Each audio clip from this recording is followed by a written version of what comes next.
Nice to speak to you. Thanks very much for speaking to me. Yeah, no, don't worry about it. I'm happy. So you went back to Germany for personal reasons. It wasn't. I mean, I imagine it wasn't for because you decided to move back into the film industry. Because I know that when you worked in the film industry in Germany, you've openly spoken that they treated you like shit over there, and it was impossible to make movies over there. No, so I imagine that has nothing to do with what you're getting back into the movie business now. No.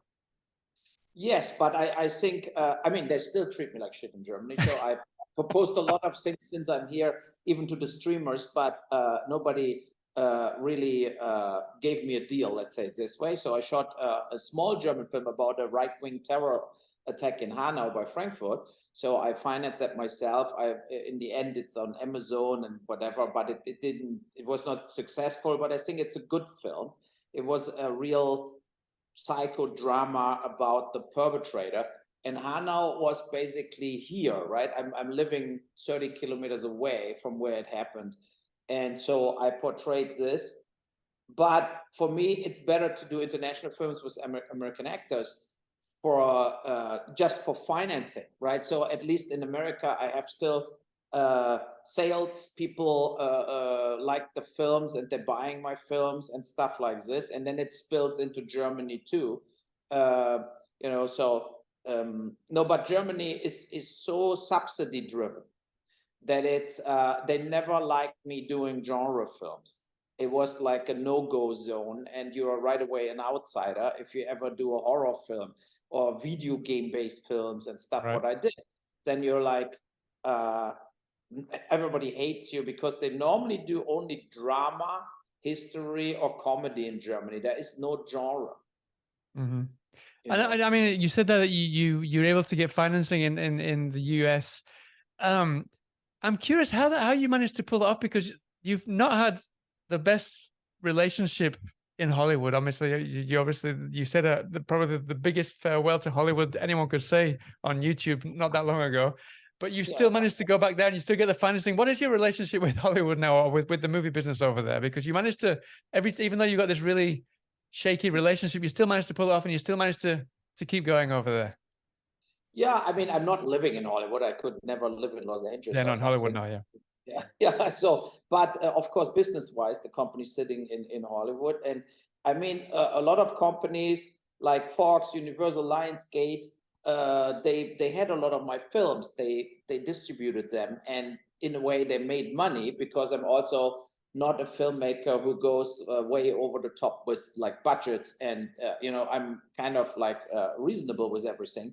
And I think that is what they ultimately like. We also sold 20 of my films to Netflix, even if they were older films, right? They bought the Rampage trilogy and In the Name of the King trilogy, Alone in the Dark and stuff like this, Assault on Wall Street. So now it's the key only to get more money out of them. So, you know, so they like the product. The streamers like genre. They like this kind of more straight in the face films, what I'm doing, because they want stuff what starts right away and doesn't have like a 25 minutes lead up to something. And so that is good. But I also couldn't place in US so far like a direct that the streamer says, here are 10 million bucks to do a film or something. That also didn't happen. So I'm always going around and do various sales for various rights and hustle around, basically. So and but I felt coming back after 6 years, first with the little German film, then now with the first Shift film in New York, I felt like it's the right way to do it, to not go too big in the beginning, to do something where they see I can tell a story. And then I want to build on this, you know, because I mean, it is kind of an absurd situation right now. I think there are some people that are getting all the money in the world and you think like, why is an episode of a TV show now $20 million?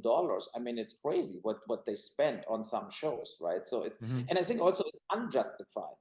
I think they're getting taken for a ride, basically. A lot of people in the streamer world, they don't really know what a film costs, and they don't have this kind of production experience.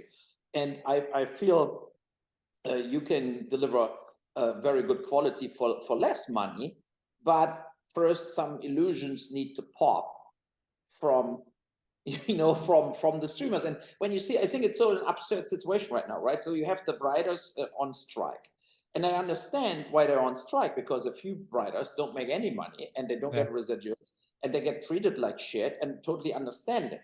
And then but on the other hand, there's the threat of like AI now, that it could almost replace that. Take everything right? over. So yeah, but at the same time, you have all that streamers and all the studios reporting losses.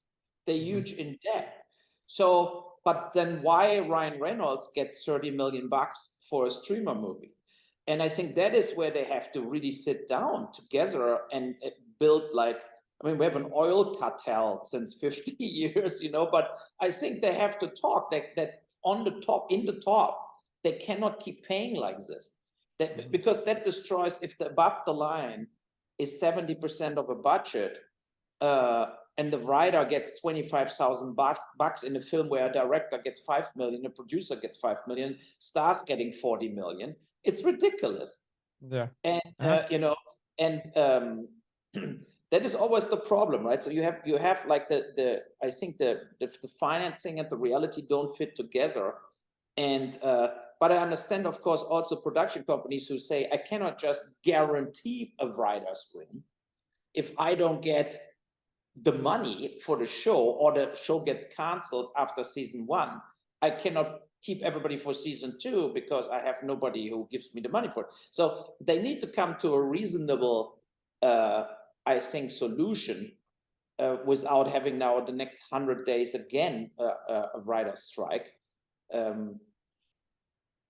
So it's a strange situation, but I feel there is a big market coming, or a big market is already there, and that made me come back, because 2016 I felt DVD business is over, Blockbuster is over. How should I recoup films? I mean, the home video was for me always the biggest money. Biggest market for your movies now, yeah. Yes, definitely, yeah. And I mean, since obviously COVID struck hard, especially the movie business, have you noticed that in America, since you've been back, that the approach is different in any way, or is it just as bad as you just explained there, that all the millions are going to these big actors and very little to the script writers or the other people who kind of could produce better content? Yeah, I think also that the problem is to get actors now is a problem, because whatever the 100 names or 200 names with value internationally, they're getting offer after offer after offer, because they're playing also TV shows now. They never did that before. When I shot like Blood Rain or In the Name of the King, Jason Statham would never play in a film, or Ben Kingsley and people like this, if it was not a theatrical film. And now everybody plays in TV movies or direct to streamer films and TV series. So I think they're getting an Armageddon of offers, and that is very bad for independent filmmakers. We had I mean, a good example is Guy Ritchie, for example. He's done about 6 films in 2-3 years with the exact same actors, and it's exactly as you said. It's just not, it's such an Armageddon. It's not letting any other people kind of get a foot in there to produce their movies. Yeah, I think a lot of the actors also. I wanted to shoot a film in South Africa, like a kind of a thriller. We made various offers to actors, and a lot of times you have that thing, like they don't even react at all. Like the agent says they are available, now you make the offer, and then absolutely nothing happens. Like there is no answer, no passing, and no, I'm taking. Then you call after 2-3 weeks. You say, look, I mean, I cannot wait 2 months for an answer, because I want actually to shoot the film, and I need an actor, and I need to move on. And then you don't get any answers. And they said, he doesn't respond to me. A lot of agents told me that the actors don't really respond to them even, because what you said with Guy Ritchie is true. Like he calls Jason Statham and he's in, right? So doesn't even send a script. Yes, so, and he tells them on the phone, the next movie we do, blah, blah, blah. And then they do it. And there are not so many directors have this pull But some directors, they like Tarantino, whatever, if he calls, everybody wants to play in it. But he also uses a lot of the same actors over and over again, because he has them on the short dial, right? So to say, look, Brad Pitt, you want to be in my next film? He would say yes. So, and I don't have that. I have a lot of phone numbers, you know, and I have a lot of email addresses from the people I played in my films, but I don't have top stars being my friends. Or being, you know, like, and saying like, Uwe, whatever it is, I'm playing in your film. I never made it this far. So, but what was it specifically then that kind of twisted your arm to come back and to make a film? I mean, obviously you made this one that you said didn't do particularly well, but now this one in America. What was it specific that you said, right, that now's the time to go for broke with the movie business again? Yeah, I know. No, it was really, I mean, I wanted, I make movies since I'm 10, and I really missed it. I really, I started with German Fright movie 1991, and I made films for $50,000, and I made a film like In the Name of the King for $65 million. So I basically did all kinds of genres, but first and foremost, I'm a filmmaker, and I don't really care about money. It's like, if I can tell the story for $1 million, or I need 10 million to do it, I try to get the money together. But I'm not this kind of director who only looks for the success, who only looks for, you know, I mean, if you're James Gunn, he comes also from nothing, like as an example, right? But he's doing only now the 250, 300 million DC movies, dollar films, and a lot of people do this in this kind of director positions. They don't want to go smaller or make an art house film in between or whatever. And I never cared about this. I always made different genres. I made comedy, I made drama, and video game films, action films, whatever. But I like the process of making films. I actually like to be on a film set shooting a film, and that is what always drives me forward and motivates me. So it was never really like the distribution part or the financing part what was fun for me. I hated that, but it's a necessary evil, basically, to try to sell a film or try to finance a film. But I mean, having been out of the business now for a few years, because we went into to restauranteering now, how has it been coming back? Have you applied kind of what you've learned from the restaurant business to how you approach filmmaking this time, or you just come back with the exact same attitude as you had when you left filmmaking? No, I think I got less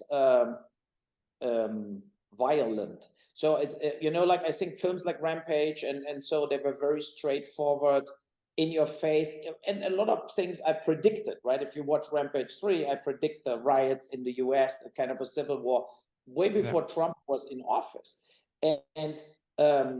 But at the same time, I feel now, after getting a little older, I want to tell more mixed up stories about, like, not only genre. So the first Shift film in New York, for example, I wrote down over the years some film ideas over the last 4 or 5 years, and I had like 3 different mini short movie ideas, basically, but they never developed into a real film. I felt like that this is not a film, that it's just a short film, but a short film doesn't make any sense. So, and then I felt, if I have this little stories told in an overall story of 2 cops who going to their first shift, and then I tell the side stories, the police will be confronted with that stories, but during the unfolding. So I could basically use my 3 short films and made a long film out of it, because I made it a police film with the name First Shift. And that happened actually last Christmas, where I was sitting here under the Christmas tree, basically, and then I wrote it all down. It was like kind of like it was sitting there for 2 years, 3 years, and then I just had it, and could write it all down in 10 days. And I felt I should do that film right now. I should do it. And then I called in New York, Ari Taub and the Rolling Studios with Anthony Argento, and said, look, if you want to join forces with me, like, you can help me so much that I save a lot of money, because you have a lot of studio capacities and equipment and rental stuff. And they did it. So, and then we did it. and I think that was the right call, because otherwise I was kind of like, I tried to get for that bigger film, budget-wise, bigger film, the big action film in South Africa, that actor for 7 months, and nothing happened. And I felt like, so I can now forever sit here and try to get that big actor for a big film, you know, and get, or I just do this more intimate drama, but I'm back. And maybe that drama is in the end one of my best films, right? So a lot of my films, I think the smaller ones were almost always the better films I did. Darfur, Stoic, you know, Rampage. I think I'm clearly better as Alone in the Dark or this kind of films. Why do you think that? Was that because you had more control over the direction and where the film went, or? Yeah, and also because all of them I wrote the script myself. Right. And it's I never could motivate me to write Blood Rain or something. It's so this kind of super commercial scheme films, you know, like where you have this 3 acts and whatever. I never could do it. I can only write when I'm emotional involved, or when I'm also not a professional writer in a way that I can sit there and write a script. I can only, as I just said, like I have like a phase where I can write, and then I'm close my door here, and then it works. But it's not like I can do that every week. It's like sometimes a few months, absolutely nothing comes out of me, you know, and then I can write something. And so that is the thing. I need always, I think, an inner trigger point that I can actually write something. Yeah, because I'm going to say, because a lot of your films are very timely, like you said. Some of them even predict what's going to happen. They're kind of, a lot of them are based on things that have happened or things that are happening right now. What was the specific trigger for First Shift specifically? I mean, you said you were sat under the Christmas tree. I imagine it wasn't the Christmas spirit that got you into the writing habit, no? No, but it was this kind of like putting the good, the bad, and the ugly together. No, but also there are sad. There's one very sad story with an older guy who gets a heart attack, and then he cannot take care of his dog because they transport him away to the hospital. And it's also, I think, the best story in the whole film is that because it's a lot of hope, because the police helps him with the dog. So our 2 guys, the police guys, they take the dog, and they don't bring the dog to a shelter. So you know, and they go to the hospital, sneaking the dog in to show him in the ICU that the dog is safe. So and that makes him, I think, survive the whole thing. So that are stories I would not had in me 15 years ago. Yeah. And so I'm happy that there is a development, you know. And I think also, like, I think the last 4 or 5 years, they made us all different, at least me. I mean, I cannot say that the Corona times went by without a deep inner impact on where we live and what's going on the planet. And then the Ukraine war. I mean, we have 1.2 million refugees here in this class of my son here. Are 6 refugees from the Ukraine, and you see how fragile the world is. Yeah, you know, it's just we are on very thin ice, and so I felt at that point why I should do another very angry film like Rampage. That was the time where I was very angry, and I did it. But I feel more now. It's maybe better that after watch a film, you don't feel all bad. You should also have a little your spirit up. And something else that I saw that you talking about on one of your YouTube videos was about kind of misinformation on social media and things like that. Would you say that was something else that maybe urged you to get back into the movie business, to kind of to steer, especially the younger generation who are kind of misinformed on social media, maybe to kind of steer them? Because I know that a lot of your films are based on things that have happened or are happening. Is that something that kind of urged you to get back into filmmaking as well, maybe? Yes, I mean, that I'm a very political human being, and I saw myself during the COVID times being totally in between the chairs, in between, like, you know, that you have no more friends, because you have, like, I would say 10% of people I know thought that you should never get vaccinated, you get chipped, and Bill Gates will control your brain. So they were totally out of it. And then you feel like, okay, but what should I do?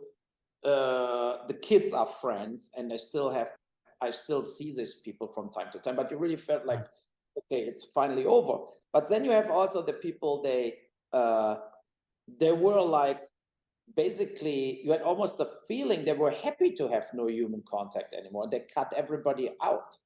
That is crazy. You know, I had people like, when you came in their house, you needed to make a fast test before they let you in with a mask on. And I mean, you know, and I said, look, we are already vaccinated.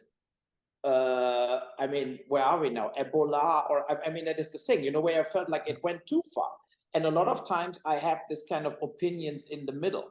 And you have the thing with the Ukraine war. Yeah, it's, of course, it's a horrible crime. And we all hope Putin will lose the war. But the reality is also that Ukraine is not a country what is super democratic. It was ruled from oligarchs, and they pocket money left and right. The people live like in a third world. The BIP is very low from the Ukraine, and there was a reason that the EU didn't let them in. You know, now because of the war, they will maybe get in NATO, they maybe get in the EU. But as soon as you said something negative about anything in regards of the Ukraine, you are a Putin lover. And you want that Putin wins the war and whatever. And that is the thing where with the misinformation, where I feel that is just insane. And it got worse. I mean, in the US, you have like almost really like two parties. There are the total nuthead Republicans now.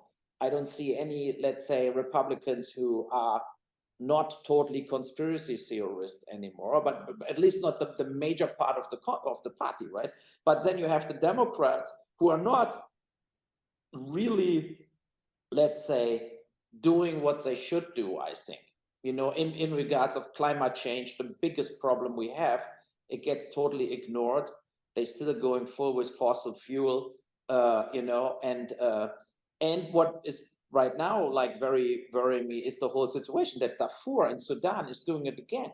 Like I made that film because of the real genocide happened there, where people, like 500,000 people got killed. Now Sudan is again in a full-on war, where a lot of civilists will get killed, and women, kids, and nobody is doing anything again, you know, because we're now focused on Ukraine. But the reality is, I bet that in 1 year from now on, in Sudan died more people as in the Ukraine war.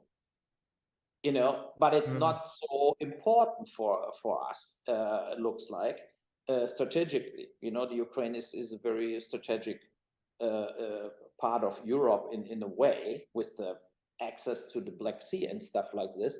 So, and no, yeah, but that is what I think. So what I'm not the guy who is easy to jump on board of a political party, or easy to jump on board in one direction, you know. So, and that is also not so good, because I think right now we have like this two blocks where and if you say I'm not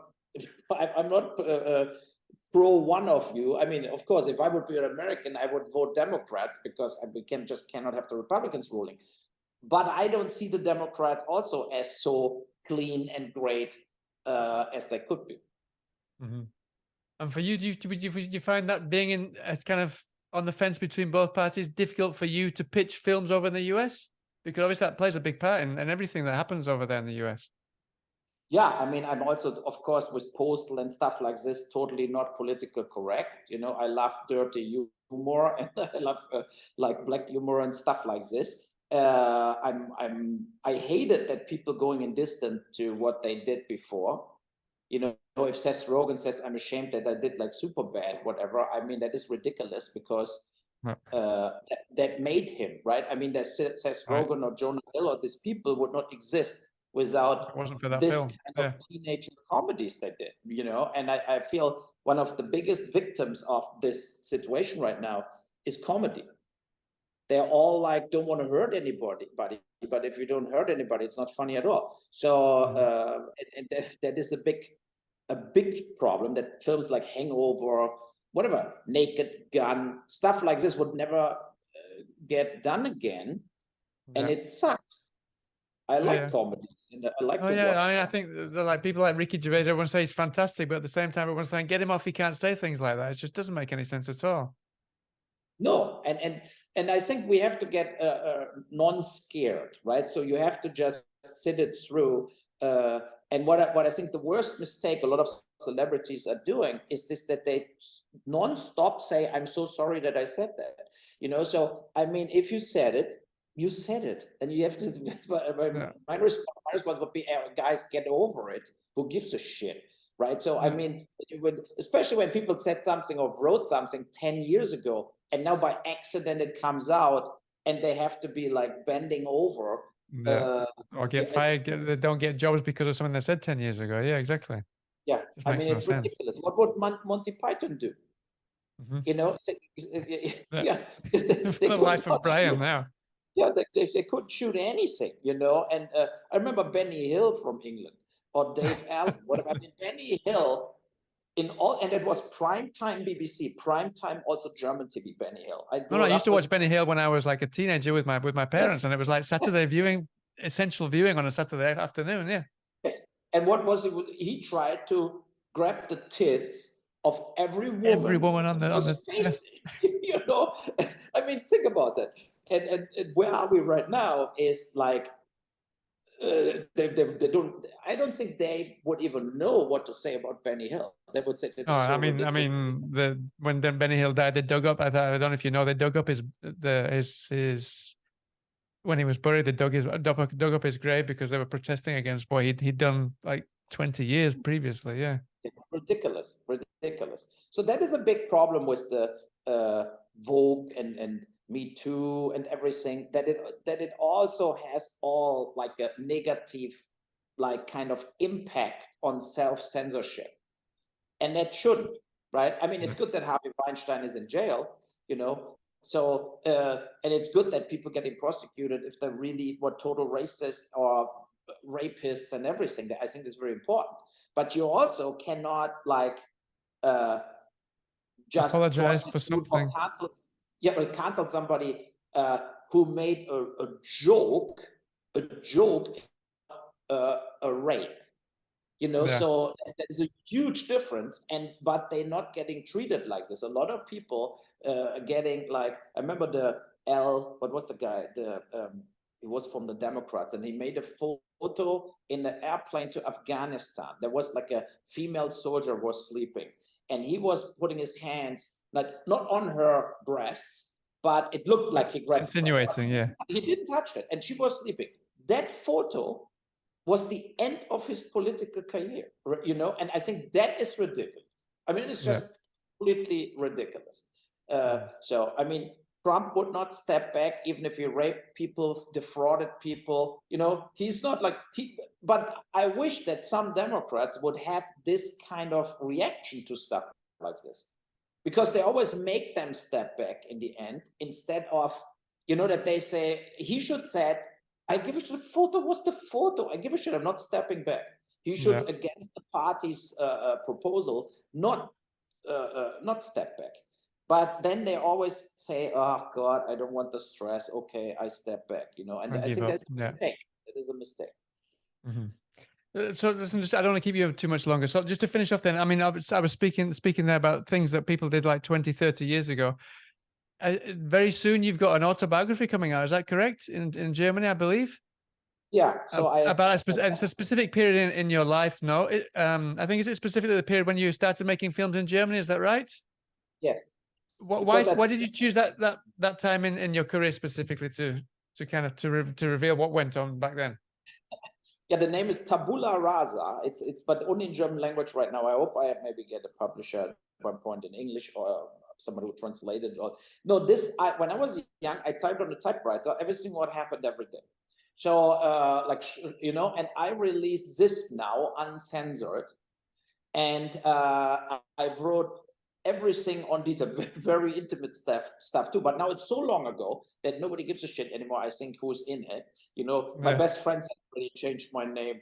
So, you know, I said, but you won't have to, you won't, I mean, knowing you, you won't have to apologize for anything that you said 20 years ago compared to all the actors nowadays who apologize for everything. I know.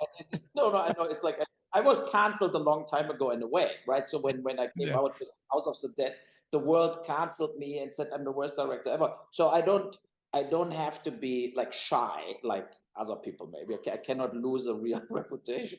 And but I think when I reread it and then we scanned it, because it was all typewriter, and put it in a system that you can work with it in Word, right? So then we corrected it. I had an editor, went over it, and the publisher, they went over it. It was a lot of work. For 1.5 years we worked on it, but we didn't change the original language in a way, that we didn't change the tone. Right. Of course, there was too much stuff in it, so we had to cut it down, but it's 500 pages long, the book.